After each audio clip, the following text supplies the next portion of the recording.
highest praise, glory, and honor to our loving Savior, Jesus Christ. We extend double honor to our beloved parents in the Lord.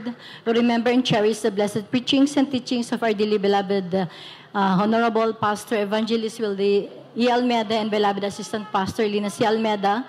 Greetings also to the beloved Almeida family, along with all the beloved preachers, workers, brethren, and visitors. A blessed morning to all of us. Praise the Lord. Hallelujah. Hallelujah. Ako'y nagpapasalamat sa ating pinakamamahal na Panginoong Hesus muli sa pagkakataon para ako'y magpasalamat sa ating pinakamamahal na Panginoon sa kabutihan niya sa aming buhay, mga minamahal, sa kapakanan po ng mga hindi pa po nakarinig sa aming patotoo, sa mga baguhan po, mga minamahal. Na-save po kami dito September 27 of 1997, mga minamahal, nung ang beloved son ko, mga minamahal, ay nagkaroon ng TB of the bone. Nung panahon na yun, mga minamahal, 18 months pa lang po siya, mga minamahal, nung hindi po siya makalakad. Hallelujah. Hallelujah, praise the Lord. Nung panahon na yun, mga minamahal, nagsik kami ng tulong ng doktor, mga minamahal. Ang sabi po nila is sabitan po nila ng traction 5 kilo na buhangin, mga minamahal. Pero ako'y natakot, mga minamahal, sa murang edad ng aking anak. Kaya nagsik po kami ng tulong, mga minamahal, ng mga albularyo, mga minamahal. Ginawa namin lahat ang kanilang sinasabing dapat namin gawin, regardless of what time of the day, mga minamahal, kasi may mga albularyo po nagsasabi, mga minamahal, na 12 o'clock ng gabi, mas malakas ang powers nila. So, yun din ang pagpunta namin sa kanilang mga tahanan, mga minamahal. Subalit wala kaming natamong kagalingan. Nung panahon na yun, mga minamahal, talagang drain na po kami, mga minamahal, financially, emotionally, physically, mga minamahal. Kasi pagpunta namin sa mga pinupuntahan namin mga albularyo, mga minamahal, dala-dala ko rin po ang 2 anak kong mga panganay, mga minamahal. Pero gaano kabuti ang ating pinakamamahal na Panginoong Jesus, mga minamahal, kasi sineran ako ng aking beloved hipag. Sabi niya, bakit hindi niyo subukan ang Jesus Miracle Crusade International Ministry? Hallelujah. Dito binabago ang buhay, dito pinapagaling ang mga hindi kayang pagalingin ng doktor. Hallelujah. Hallelujah. So blessed na kami noong panahon na yun, mga minamahal. Dumalo po kami sa convention center, mga minamahal. Alam niya, pagpasok pa lang namin, pagtingin ko pa lang sa mga beloved adult choir, mga minamahal, nagsasayawan doon sa may veranda, mga minamahal na convention center. I felt the presence of the Holy Spirit. Hallelujah. Ito, Glory to God. Sabi ko sa aking sarili, mga minamahal, ito ang pag-asa namin para makalakad ng aking anak, mga minamahal. Glory, glory to God, mga minamahal. Nung hapon na yun, sabi nila magpabaptize kami, mga minamahal. Pumunta kami rito sa Irisan, mga minamahal. Ginawa namin ang mga dapat gawin, mga minamahal. Kahabagan ng ating pinakamamahal na Panginoong Jesus, within 3 months ng pag-attend, pagpalihans, mga minamahal, nakalakad ng aking anak. Sa unang panalangin ng mahal na Pastor Wilde Estrada Almeida, hallelujah. Amen, hallelujah. Ang Diyos talaga dito ay buhay, mga minamahal. Yes, Lord. Then after 3 months po muli, mga minamahal, nagkaroon siya ng brain tumor, mga minamahal. Sa kanyang bungo, mga minamahal, may 3 butas.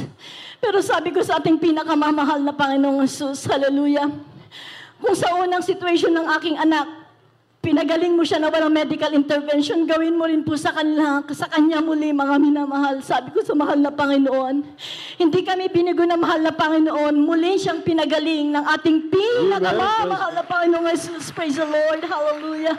Hallelujah, praise the Lord. Napakabuti, napakabait ng ating pinakamamahal na Panginoong Jesus talaga. Praise the Lord, hallelujah.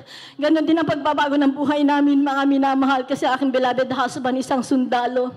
Papasok sa opisina yan, 8:00, uuwi na yan, 1:00, 2:00 ng madaling araw, mga minamahal. Hallelujah. Napakagulo ng buhay namin, lagi kami nag-aaway, mga minamahal, pero lahat yan na inayos ng ating pinakamamahal na Panginoong Jesus. Amen, praise the Lord. Ganon din po, kayo nagpapasalamat sa ating pinakamamahal na Panginoong Jesus sa pagpunta natin sa Marikina Sports Complex to celebrate the 25th anniversary ng Talipa Peace Mission, mga minamahal. Kasi nung panahon na yon, I just recovered from 2 months cough and colds na sakit, mga minamahal, na nag-end po sa trangkaso. Even ang mag-ama ko, mga minamahal, nagkatrangkaso kami, kaya nag-second thought ako. Sabi ko, pupunta pa kaya ako from here na malamig, tapos mainit ulit doon. Pero alam nyo gaano kabuti ang ating pinakamamahal na Panginoon Jesus. Bagamat andun ang init at lamig, mga minamahal, pero from there, doon ako simulang mag-recover sa aking cough and cold sa trangkaso, mga minamahal.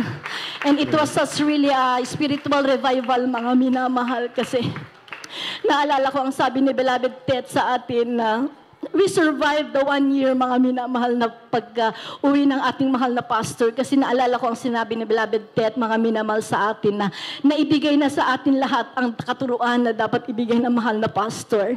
So all we do is we have to apply it, utilize it in our lives. Kaya Amen. talagang kapag sa mahal na Panginoon talaga tayo nagtitiwala. Hallelujah. Hindi tayo pababayaan. Praise the Lord. Hindi tayo iiwanan ng mahal na Panginoon. Praise the Lord.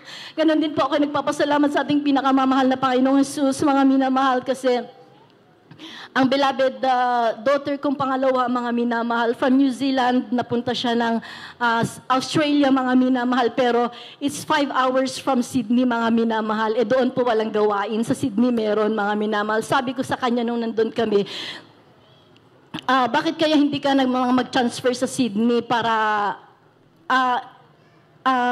makadalo-dalo ka sa banal na gawain? Doon naghahanap buhay kayo, but still give importance to your salvation, sabi ko sa kanya. So ang ginawa nga naman niya, mga minamahal, nag-apply siya, mga minamahal. Kaso ang sabi ng beloved husband ko, puntahan nga natin yung pinag-applyan niya na branch company ng company nila, mga minamahal. It was 2 hours travel via public transport.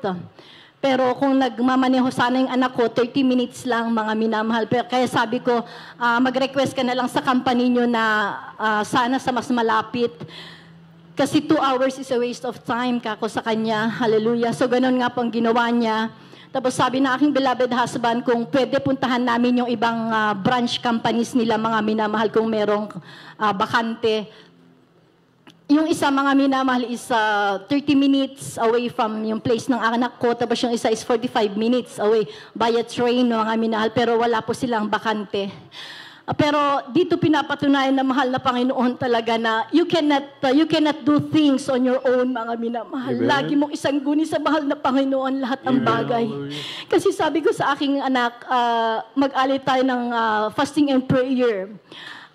Para nawa magkaroon ng bakante. Hallelujah, praise the Lord. Para nga po makalipat siya ng Sydney, mga minamahal. Alam nyo, after nag-alay kami ng prayer and fasting, mga minamahal, after a week, nag-inquire siya muli, mga minamahal. Alam niyo, himala na mahal na Panginoon, yung branch company that 10 minutes away from the place ng anak ko, yun pa ang may bakante. Hallelujah, praise the Lord. Tapos ang sabi ng manager sa kanya, anytime you want to come, you just tell us so that we will schedule kung ano ang duties mo. Kaya nagpapasalamat ako sa ating pinakamamahal na Panginoon Jesus, kasi at least makalipat ang anak ko sa Sydney na may gawain, mga minamahal. 10 minutes away from their place, mga minamahal, hallelujah. At still, ang rate na ibibigay ng company, siya pa rin, mga minamahal, kasi medyo mataas po ang rate niya, ang salary niya. Kaya maraming salamat talaga sa ating pinakamamahal na Panginoong Jesus, hallelujah.